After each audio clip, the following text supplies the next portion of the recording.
शांताकारं भुजंगशयनं पद्मनाभं सुरेशं विश्वाधारं गगनसदृशं मेघवर्णं शुभांगं लक्ष्मीकांत कमलनयनं योगीन्द्रविद्यानगम्यं वंदे विष्णु भवभयहरं सर्वलोकैकनाथं। आज आप श्रवण करेंगे एकादशी पारण में सुनी जाने वाली वो पुण्यमयी कथा जिसे पढ़ने या सुनने से एकादशी व्रत का पूर्ण रूप से फल प्राप्त होता है। मनुष्य के हर प्रकार के दुख दारिद्र तकलीफों का नाश होता है। आने वाला नया वर्ष उन्नति प्रगति और खुशियों से परिपूर्ण हो। माता लक्ष्मी जी के साथ समस्त देवी देवताओं की कृपा आप सभी भक्तों पर बनी रहे। ओम नमो भगवते वासुदेवाय नमः। प्रिय भक्तों, यह कथा हर प्रकार से मनुष्य का यश संसार में बढ़ाने वाली है। मनुष्य हर प्रकार के दुख दारिद्र से छूट कर धन पुत्र वैभव तथा सुख प्राप्त कर परम धाम को जाता है। तो प्रिय भक्तों, विष्णु भगवान के प्रिय एकादशी व्रत को पूर्ण करने हेतु आइए श्रवण करते हैं। पौराणिक कथा के अनुसार राजा अम्बरीश भगवान विष्णु के परम भक्त इक्ष्वाकु वंश के परम वीर राजा थे। वह भगीरथ के पर पौत्र थे। वे हर एकादशी का व्रत किया करते थे। एकादशी के बाद जब द्वादशी आती थी तो वे उस दिन अपने हाथों से भगवान विष्णु को भोग लगाने के लिए चक्की में गेहूं को स्वयं से पीसा करते थे। जब उन्हें पीसते पीसते थकान आ जाती तो भगवान विष्णु राजा को अपने पीतांबर से हवा दिया करते थे। राजा अम्बरीश अपने हाथों से पूरा भोजन तैयार करते और भगवान को भोग लगाते। तत्पश्चात स्वयं भोजन ग्रहण करके पारण की विधि पूर्ण करते। राजा अम्बरीश ने एक बार अपनी पत्नी के साथ श्री कृष्ण जी को प्रसन्न करने के लिए वर्ष की सभी एकादशियों के व्रत का नियम किया। वर्ष पूरा होने पर पारण के दिन उन्होंने धूमधाम से भगवान की पूजा की, ब्राह्मणों को गोदान दिया। यह सब करके जब वे पारण करने जा रहे थे तभी महर्षि दुर्वासा शिष्यों सहित पधारे। राजा ने उनका सत्कार किया और उनसे भोजन करने की प्रार्थना की। दुर्वासा जी ने राजा की प्रार्थना स्वीकार कर ली और स्नान करने यमुना तट पर चले गए। द्वादशी में केवल एक घड़ी शेष थी। द्वादशी केवल कुछ ही क्षणों के लिए थी तो राजा को जल्दी से जल्दी पारण करना था। द्वादशी में पारण न करने से व्रत भंग होता है। उधर दुर्वासा जी कब आएंगे यह पता नहीं था। अतिथि से पहले भोजन करना अनुचित था। ब्राह्मणों से विचार विमर्श करके राजा ने भगवान के चरण को धोकर उसके जल को ही ग्रहण कर लिया और ऋषि की प्रतीक्षा करने लगे। महर्षि दुर्वासा ने स्नान करके लौटते ही तपोबल से राजा के पारण करने की बात जान ली। वे अत्यधिक क्रोधित हुए कि मेरे भोजन के पहले इसने क्यों पारण किया।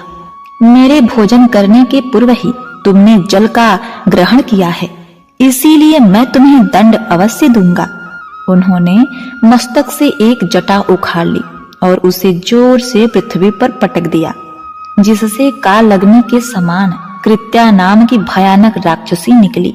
वह राक्षसी तलवार लेकर राजा को मारने दौड़ी। अम्बरीश को तो कृत्या भी भगवान ही दिखाई दी थी, परंतु भगवान का सुदर्शन चक्र तो भगवान की आज्ञा से पहले से ही राजा की रक्षा में नियुक्त था। उसने पलक मारते ही कृत्या को भस्म कर दिया और दुर्वासा को भी दंड देने के लिए उनकी ओर दौड़ा। अपनी कृत्या को इस प्रकार नष्ट होते और ज्वाला में विकराल चक्र को अपनी ओर आते देखकर दुर्वासा प्राण लेकर भागे। वे दसों दिशाओं में, पर्वतों की गुफाओं में, समुद्रों में जहां तहां छिपने को गए। चक्र वहीं वहीं उनका पीछा करता गया। आकाश पाताल में सब कहीं वे गए। इंद्र आदि लोकपाल तो उन्हें क्या शरण देते। स्वयं ब्रह्मा जी और शंकर जी ने भी आश्रय नहीं दिया। दया करके शिव जी ने उनको भगवान के ही पास जाने को कहा। अंत में वे बैकुंठ गए। भगवान विष्णु के चरण में गिर पड़े। दुर्वासा ने कहा, प्रभु, आपका नाम लेने से नारकी जीवन नरक से छूट जाते हैं, अतः आप मेरी रक्षा करें प्रभु। मैंने आपके प्रभाव को न जानकर आपके भक्त का अपराध किया, इसलिए आप मुझे क्षमा करें। इस पर भगवान विष्णु ने कहा, हे ऋषि श्रेष्ठ, मेरे छाती पर स्वयं भृगु जी ने लात मारी, मैंने वो सहन कर लिया, परंतु जो मेरे भक्तों का निरादर करता है, उन्हें मारने के लिए दौड़ता है, उनका तनिक भी अहित करता है, तो मैं उसके अपराध को क्षमा नहीं कर सकता। भगवान विष्णु ने कहा, महर्षि, मैं स्वतंत्र नहीं हूँ, मैं तो भक्तों के पराधीन हूँ। साधु भक्तों ने मेरे हृदय को जीत लिया है। साधु जन मेरे हृदय हैं और मैं उनका हृदय हूँ। मुझे छोड़कर वे और कुछ नहीं जानता।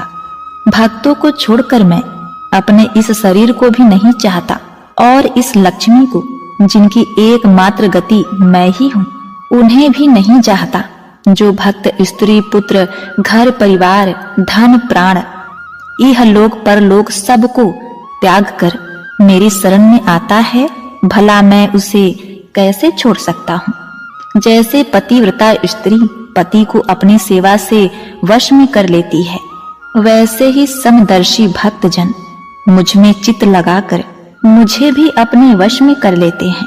नश्वर स्वर्ग आदि तो चर्चा ही क्या करें। मेरे भक्त ऐसे मेरी सेवा के आगे मुक्ति को भी स्वीकार नहीं करते।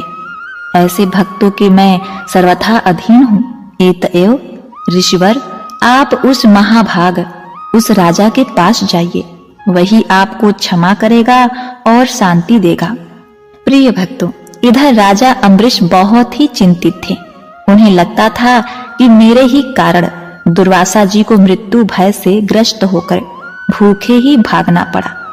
ऐसी अवस्था में मेरे लिए भोजन करना कदापि उचित नहीं है, अतः वे केवल जल पीकर ऋषि के लौटने की पूरे 1 वर्ष तक प्रतीक्षा करते रहे। 1 वर्ष के बाद दुर्वासा जी जैसे भागे थे वैसे ही भयभीत दौड़ते हुए आए और उन्होंने राजा का पैर पकड़ लिया। ब्राह्मण के द्वारा पैर पकड़े जाने से राजा को बड़ा ही संकोच हुआ। उन्होंने स्तुति करके सुदर्शन को शांत किया। महर्षि दुर्वासा मृत्यु के भय से छूटे। सुदर्शन का अत्यंत ताप जो उन्हें जला रहा था शांत हुआ और दुर्वासा ऋषि प्रसन्न होकर कहने लगे, आज मैंने भगवान के दासों का महत्व देखा। राजन, मैंने तुम्हारा इतना अपराध किया था, पर तुम मेरा कल्याण ही चाहते हो। जिन प्रभु का नाम लेने से ही जीव समस्त पापों से छूट जाता है, उन तीर्थपाद श्री हरि के भक्तों के लिए कुछ भी कार्य शेष नहीं रह जाता। राजन, तुम बड़े दयालु हो। मेरा अपराध न देखकर तुमने मेरी प्राण की रक्षा की है। प्रिय भक्तों, राजा अम्बरीश के मन में ऋषि के वाक्यों से कोई अभिमान नहीं आया। उन्होंने उनको भगवान की कृपा समझा। महर्षि के चरणों में प्रणाम करके बड़े आदर से राजा ने उन्हें भोजन कराया। उनके भोजन करके चले जाने पर 1 वर्ष पश्चात उन्होंने वह पवित्र अन्न प्रसाद के रूप में लिया। बहुत काल तक परमात्मा में मन लगाकर प्रजा पालन करने के पश्चात राजा अम्बरीश ने अपने पुत्र को राज सौंप दिया और भगवान वसुदेव में मन लगाकर वन में चले गए। वहां भजन तथा तप करते हुए उन्होंने भगवान को प्राप्त किया और अंतिम समय में विष्णु धाम को गए। जो भक्त एकादशी का व्रत करते हैं वे द्वादशी के दिन इस पारण कथा को सुनते हैं, उनका सर्वथा उद्धार होता है। एक बार प्रेम से बोलिए, ओम नमो भगवते वासुदेवाय नमः। प्रिय भक्तगणों, अब आइए सुनते हैं तुलसी माता की बड़ी ही अद्भुत अनसुनी कथा। एक बार देवर्षि नारद के मन में आया कि भगवान के पास बहुत महल आदि है, एक आध हमको भी दे दे तो यही आराम से टिक जाएंगे, नहीं तो इधर उधर घूमते रहना पड़ता है। भगवान के द्वारिका में बहुत महल थे। नारद जी ने भगवान से कहा, भगवान आपके बहुत महल हैं, एक हमको भी दे दो तो हम भी आराम से रहें। आपके यहाँ खाने पीने का इंतजाम अच्छा ही है। भगवान ने सोचा, यह मेरा भक्त है, विरक्त सन्यासी है। अगर यह कहीं राजसी ठाट बाट में रहने लगा तो थोड़े दिन में ही इसकी सारी विरक्ति भक्ति निकल जाएगी। हम अगर सीधा ना कहेंगे तो यह बुरा मान जाएगा, लड़ाई झगड़ा करेगा कि इतने महल हैं और एक महल नहीं दे रहे हैं। भगवान ने चतुराई से काम लिया। नारद जी से कहा, जाकर देख लें, जिस मकान में जगह खाली मिले वहीं आप रह लीजिएगा। नारद जी वहां से चले। सब जगह नारद जी घूम आए, लेकिन कहीं एक कमरा भी खाली नहीं मिला, सब भरे हुए थे। आकर भगवान से कहा, हे भगवान, वहां कोई जगह खाली नहीं मिला। भगवान ने कहा, फिर क्या करूं? होता तो आपको दे देता। नारद जी के मन में आया कि यह तो भगवान ने मेरे साथ धोखाधड़ी की है, नहीं तो कुछ न कुछ करके किसी को इधर उधर दूसरे कमरे में भेजकर एक कमरा तो दे ही सकते थे। इन्होंने मेरे साथ धोखा किया है तो मैं भी इन्हें मजा चखाकर छोड़ूंगा। प्रिय भक्तों, यह तो भगवान की लीला थी। नारद जी रुक्मणी जी के पास पहुंचे। रुक्मणी जी ने नारद जी की आवाभगत की, बड़े प्रेम से आदर सम्मान किया। उन दिनों भगवान सत्यभामा जी के यहाँ रहते थे। एक आधा दिन बीता तो नारद जी ने उनको दान की कथा सुनाई। सुनाने वाले स्वयं नारद जी दान का महत्व सुनाने लगे कि जिस चीज का दान करेंगे वही चीज आगे आपको मिलती है। जब नारद जी ने देखा कि यह बात रुक्मणी जी को जम गई है तो उन्होंने पूछा, आपको सबसे ज्यादा प्रेम किससे है? रुक्मणी जी ने कहा, यह भी कोई पूछने वाली बात है, मुझे भगवान श्री हरि से अत्यंत प्रेम है। कहने लगे, फिर आपकी यह इच्छा होगी कि अगले जन्म में वे आपको ही मिले। रुक्मणी जी बोली, इच्छा तो यही है। नारद जी ने कहा, इच्छा है तो फिर दान कर दो, नहीं तो नहीं मिलेंगे। आपकी सौत भी बहुत है और उसमें से किसी ने पहले दान कर दिया तो उन्हें मिल जाएंगे। इसीलिए दूसरे के करने से पहले आप भगवान को हमें दान कर दें। रुक्मणी जी को बात जच गई। उन्होंने सोचा कि जब जन्म जन्म में भगवान मिलेंगे तो दान तो कर देना चाहिए। रुक्मणी से नारद जी ने संकल्प करा लिया। अब क्या था, नारद जी का काम बन गया। वह सीधे सत्यभामा जी के महल पहुंच गए और भगवान से कहा, हे भगवान, उठिए और चलिए मेरे साथ। भगवान ने कहा, कहाँ चलना है, क्या बात हुई? नारद जी ने कहा, बात कुछ नहीं, आपको मैंने दान में लिया है। आपने एक कोठरी भी मुझे नहीं दी तो मैं आपको ही सन्यासी बनाकर पेड़ के नीचे सुलाऊंगा। भगवान ने कहा, रुक्मणी ने दान दिया है तो ठीक है, वह पटरानी है, उससे मिल तो आए। भगवान ने अपने सारे गहने, गाठे, रेशम के कपड़े सब खोलकर सत्यभामा जी को दे दिए और वल्क वस्त्र पहनकर, भस्मी लगाकर और कमंडल लेकर वहां से चल दिए। उन्हें देखते ही रुक्मणी जी के होश उड़ गए। पूछा, क्या हुआ भगवान? भगवान ने कहा, पता नहीं, नारद कहते हैं कि आपने मुझे दान में दे दिया है। रुक्मणी ने कहा, लेकिन वे कपड़े गहने कहाँ गए? उत्तम केसर को छोड़कर यह भस्मी क्यों लगा ली? भगवान ने कहा, जब दान दे दिया तो मैं उनका हो गया, इसीलिए अब वे मुझे सन्यासी बनाएंगे। रुक्मणी जी ने कहा, मैंने इसलिए थोड़े ही दिया था कि ये ले जाएं। भगवान ने कहा, तब किस लिए दिया था आपने हमें दान में? दान तो इसीलिए दिया जाता है ना कि उसको अपने साथ ले जाए। अब रुक्मणी जी को होश आया कि यह तो गड़बड़ मामला हो गया। रुक्मणी जी ने कहा, नारद जी, यह आपने मेरे से पहले नहीं कहा था। अगले जन्म में मिलेंगे तो मिलेंगे, अब तो हाथ से ही खो रहे हैं। नारद जी ने कहा, अब जो हो गया सो हो गया, अब मैं इन्हें ले जाऊंगा। रुक्मणी जी बहुत ही रोने लगी। तब तक हल्ला गुला मचा और सब रानियां वहां इकट्ठी हो गईं। सत्यभामा, जामवंती सब समझदार थीं उन्होंने कहा, भगवान, एक रुक्मणी के पति थोड़े ही हैं, इसीलिए रुक्मणी को सर्वथा दान का अधिकार नहीं हो सकता। हम लोगों का भी अधिकार है। नारद जी ने सोचा, यह तो घपला हो गया। कहने लगे, क्या भगवान के टुकड़े करोगे? नारद जी ने विचार किया कि अपने को तो महल ही चाहिए था और यही यह दे नहीं रहे थे। अब मौका ठीक है, समझौते पर बात आ रही है। नारद जी ने कहा, भगवान का जितना वजन है उतने का तुला दान करने से दान मान लिया जाता है। तुला दान से देह का दान माना जाता है, इसीलिए भगवान के वजन का सोना हीरा पन्ना दे दो। इस पर सब रानियां राजी हो गईं। बाकी तो सब राजी हो गए, लेकिन भगवान ने सोचा कि यह फिर मोह में पड़ रहा है। भगवान तराजू के एक पलड़े के अंदर बैठ गए, दूसरे पलड़े में सारे गहने हीरे पन्ने रखे जाने लगे। लेकिन जो अपने मुख में पूरे ब्रह्मांड को लेकर बैठे हैं, क्या द्वारिका के पूरे धन से उनका बराबरी किया जा सकता है? सारा का सारा धन दूसरे पलड़े पर रख दिया, लेकिन जिस पलड़े पर भगवान बैठे थे वह वैसे का वैसा ही नीचे लगा रहा, ऊपर नहीं हुआ। नारद जी ने कहा, देख लो, तुला तो बराबर हो ही नहीं रहा है। अब मैं भगवान को ले जाऊंगा। सब कहने लगे, अरे कोई उपाय बताइए नारद जी। नारद जी ने कहा, और कोई उपाय नहीं है। अन्य सब लोगों ने अपने हीरे पन्ने लाकर लाद दिए, लेकिन उससे क्या होना था? वे तो त्रिलोकी का भार लेकर बैठे थे। उधर औरतें सब चीख चिल्ला रही थी। नारद जी प्रसन्नता के मारे इधर उधर टहल रहे थे कि आज मेरे भगवान मेरे साथ चलेंगे। भगवान ने धीरे से रुक्मणी को बुलाया।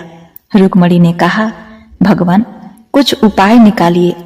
आप इतना भार लेकर बैठ गए, हम लोगों का क्या हाल होगा? भगवान ने कहा, ये सब हीरे पन्ने निकाल दो, सारे सोने सारे गहने उतार दो। यह सब निकाल कर तुलसी का एक पत्ता और सोने का एक छोटा सा टुकड़ा रख दो, तो तुम लोगों का काम हो जाएगा।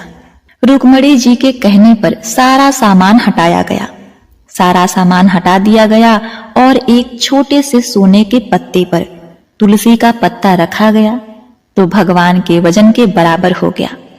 सबने नारद जी से कहा, अब ले जाइए तुलादान। नारद जी ने खूब हिला डुला कर देखा, कहीं कोई ठड्डी तो नहीं मार रहा। नारद जी ने कहा, हे भगवान, मेरे साथ फिर धोखा हो गया। यह पत्ता लेकर मैं क्या करूंगा? यह आप अच्छा नहीं कर रहे हैं। केवल घर वालियों की बात सुनते हैं, मेरी तरफ तो देखो। भगवान ने कहा, आपकी तरफ क्या देखूं नारद जी? आप तो सारे संसार के रूप को समझकर फिर मोह के रास्ते जाना चाह रहे हैं, तो आपकी क्या सुनो? तब नारद जी ने समझ लिया कि भगवान ने जो किया सो ठीक किया। जो तुलसी का एक पत्ता आपके बराबर है, वह तुलसी महान है। जिस तुलसी को चढ़ाने से आप अति प्रसन्न होते हैं, उस तुलसी का गुणगान करने वाले, उस कथा को सुनने वाले भगवान विष्णु के प्रिय होते हैं। वे निश्चित ही देवतुल्य होते हैं। हे भगवान, आपको कोटि कोटि प्रणाम। मैंने आज तुलसी के एक पत्ते के महत्व को भी समझा। मेरे भूल को आप क्षमा करिए। भगवान बड़े प्रसन्न होकर तराजू से उठे और नारद जी को छाती से लगाया और कहा, हे नारद, तुम्हारे मुक्ति तो निश्चित है। एक बार प्रेम से बोलिए, जय श्री कृष्ण। ओम नमो भगवते वासुदेवाय नमः। प्रिय भक्तगणों, अब आप श्री तुलसी माता की आरती का श्रवण करें।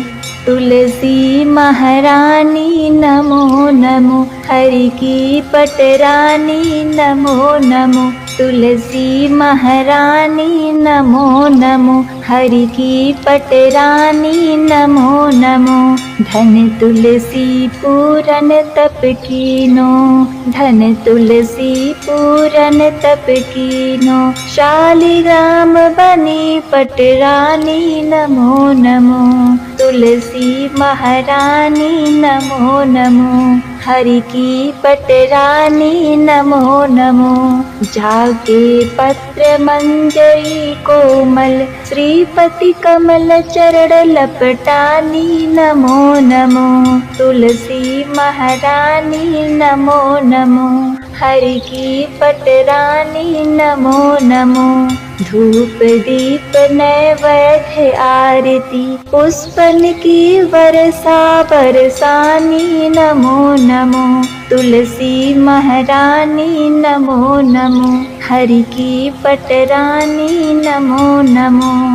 56 भोगवती सो व्यंजन, बिन तुलसी हरि एक न मानी नमो नमो। तुलसी महारानी नमो नमो, हरि की पटरानी नमो नमो। सब सखी मैया तेरो यस गावे, भक्ति दान दीजै महारानी नमो नमो। तुलसी महारानी नमो नमो, हरि की पटरानी नमो नमो। नमो नमो तुलसी महारानी नमो नमो। तुलसी महारानी नमो नमो, हरि की पटरानी नमो नमो। जय जय तुलसी माता, मैया जय तुलसी माता। सब जग की सुखदाता, सबकी वर माता। जय तुलसी माता। सब योगों से ऊपर, सब रोगों से ऊपर, रज से रक्ष करके सबकी भव त्राता। जय तुलसी माता। बटु पुत्री है श्यामा, सुरबली ग्रामा। विष्णु प्रिया जो नर तुमको सेवे, सो नर तर जाता।